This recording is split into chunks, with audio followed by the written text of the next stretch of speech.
I think we had both weekends were really good and really close to being great weekends, and I'm kind of tired of saying that. So we're looking forward to a great weekend. But first weekend, won 3 matches, lost a really close one to Southwest Minnesota after kind of crushing them in the first set. But that was a good weekend, and then we went down to Tampa. I felt like we had a talented team going in, so we wanted to see the defending national champs, see how we matched up against them, and we matched up really well. I mean, we were up 2-1. Had a shot at beating them as well, and just the cards didn't fall our way at the end. But I really like the group that we have. I think we've proven the point that we can compete with the best in the country, and we just got to, we got to solidify some things, and we'll be right there. Schedule doesn't get any easier tomorrow night to take on defending conference champs, number 4 ranked Metro. What is those opening 2 weekends going to prepare for the start of conference play with such a big match?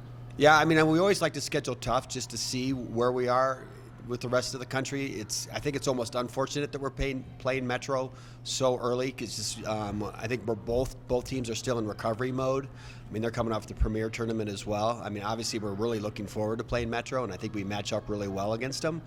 But I think both teams are going to be tired at this point. But it's going to be the group that takes advantage of that the most, and I think we're ready. Erin, good start to your CMU portion of your career. I guess what has been the biggest change from Division I volleyball to being in D2? Now getting ready for the Outback. I would say nothing has really changed because everybody just has a super competitive mindset. I think just the size difference and a little bit more so the speed of the game, I would say. But other than that, it's been so competitive and our team works really hard, and so that's been something that I've really enjoyed so far. So you're a veteran on the squad now, doing a great job getting into the starting lineup with such a talented team and beating out someone like Maddie and the other outsides. How does kind of that preseason, did that prepare you to kind of for such a great start to the season? Yeah, I think this year our team is very physical, and I think finding your way onto the lineup is really hard. And even when you are on the lineup, you know that person is right behind you, so you're just constantly being pushed. And I think that's helped us a lot because we're just never settling and we're always trying to get better. Question? So along the front line now, I mean, you have weapons, and I know you always want that, but you've got consistency, it looks like, throughout the front line. Obviously, it's working, so is it not a comfort level, but more of a confident level that if they're going to block the middle, we've got both sides we can go to? Who are you asking? Everybody. Yeah, I think having 3 talented hitters all across the board just makes it a lot easier for us to score because the other teams don't necessarily know who to defend as the primary hitter, and so when one person's executing and another person's executing, it's really hard to stop. And I feel like that's what's going to make us really successful this year, is that we can kind of throw anything together and know that we can execute and have a really strong offense. So looking, I was just going to add, we got to give defense a little bit of credit here too. I think our group of liberos this year they're top notch. We had to throw Allison Waller on the other side yesterday just because we were short a libero for academic reasons, and she was basically taken down the first side just single-handedly. I mean, she just would not let the ball hit the floor, and she's just one of four of them that are just doing a great job. So it's kind of nice that up front we have the offense, and behind we have really good defense as well.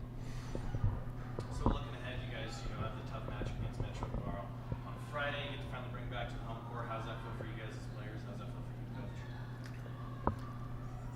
Well, I think we have the best home court in the RMAC. I'm looking forward to being back here on Friday, get to show Grand Junction what this team's all about, and hopefully they fill the stands, and I think it's going to be definitely worthwhile if they come out and watch us play. So I think we're all just super excited. Every time we're home, there's a lot of support from everyone here, and then we know that we have a lot of campers who are really excited to come too, so it's just going to be really fun.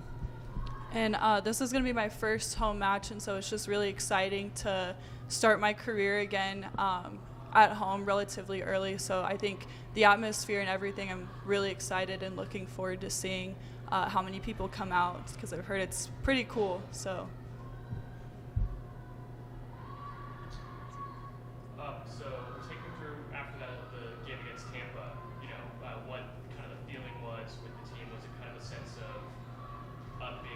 yet? Were you guys kind of like, wow, we went toe-to-toe with them? Was it more like, darn, we had them? Kind of walk me through what the feeling was like, and I guess whoever.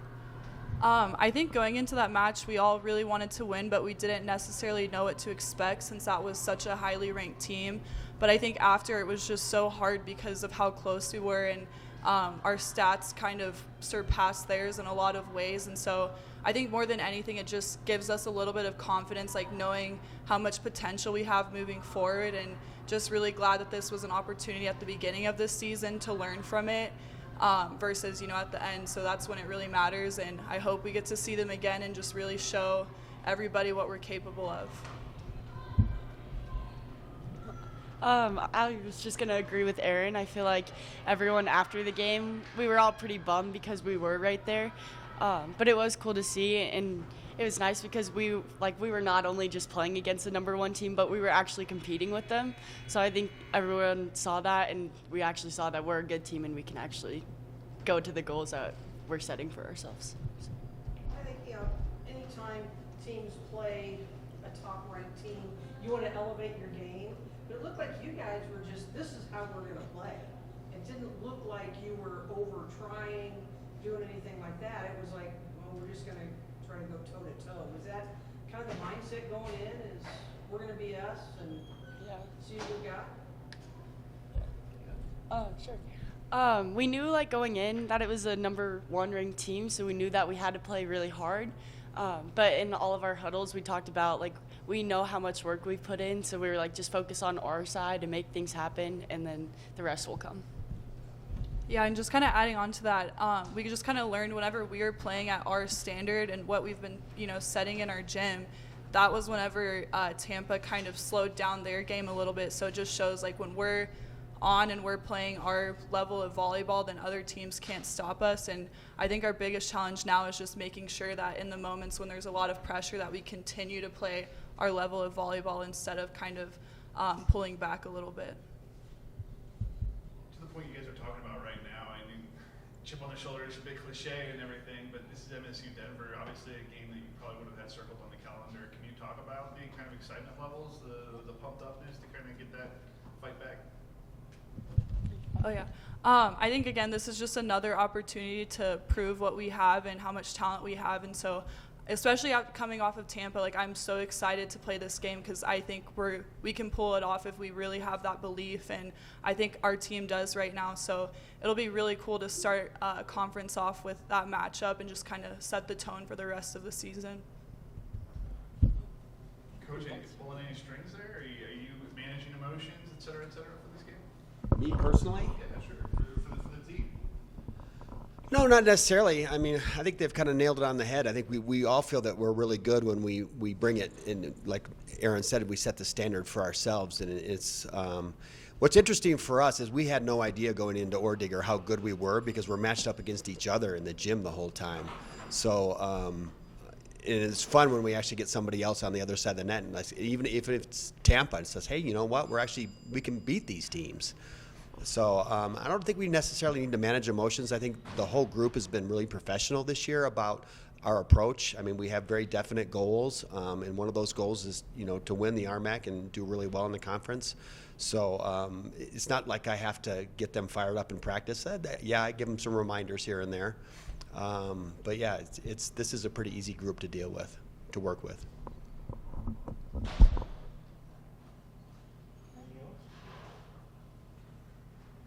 Question of the week.